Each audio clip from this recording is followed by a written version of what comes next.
Well, approximately 70% of Americans do not have a will. Probably the most common reason given is that many people believe that they do not have sufficient assets to justify having a will.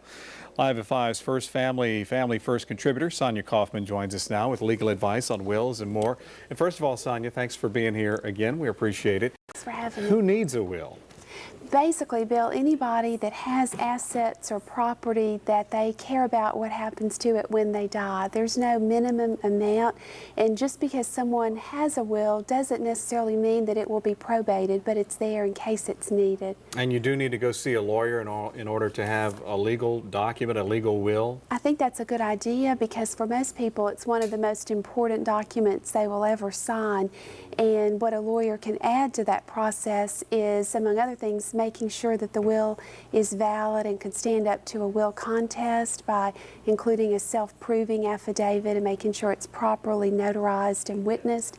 And also, a lawyer can put some things in the will that would make probate a lot more efficient and easier on the people who are dealing with the will after death. So it's a good idea. Well, if you go see a lawyer and you get a will, I mean, where do you need to keep it? Like in a safety deposit box or a safe, or is there a copy of it at the courthouse, or how's that work?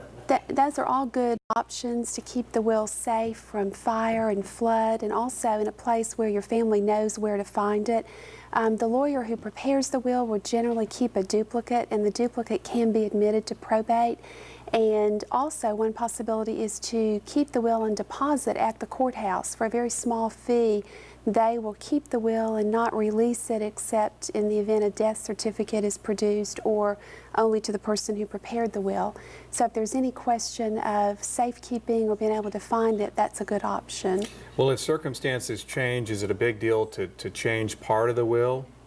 No, you can always amend the will, well, generally so. If it's an irrevocable will, you can't change it, but most wills are not irrevocable, so they can be changed, but you shouldn't write on the will itself. You should prepare a codicil, and there are a couple of ways to do that. One, someone can prepare that themselves as long as it's totally in their handwriting and signed, and it's a good idea to put a date on it and also refer to the will that it is a codicil to. The more formal way would be to have the attorney prepare it, and then it needs to be notarized and witnessed just like the will.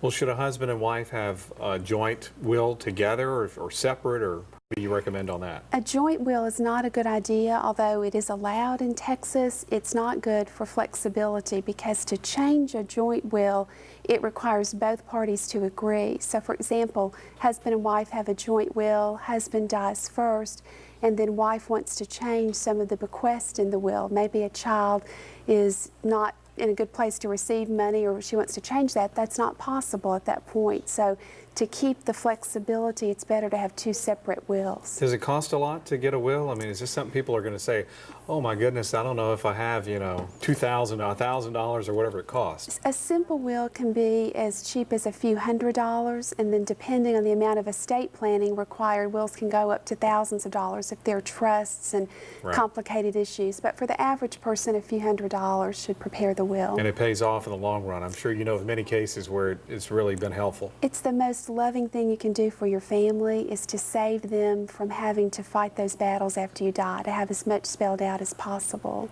Well, Sonia, thank you so much. Good to see you. We Thanks. appreciate you being here. We look forward to seeing you next time. Thank you, Bill. Well, if you have a question about family law, all you have to do is let attorney Sonia Kaufman answer your questions. You can fax those questions to us at 892-7305, or you can email us at laf@kfdm.com.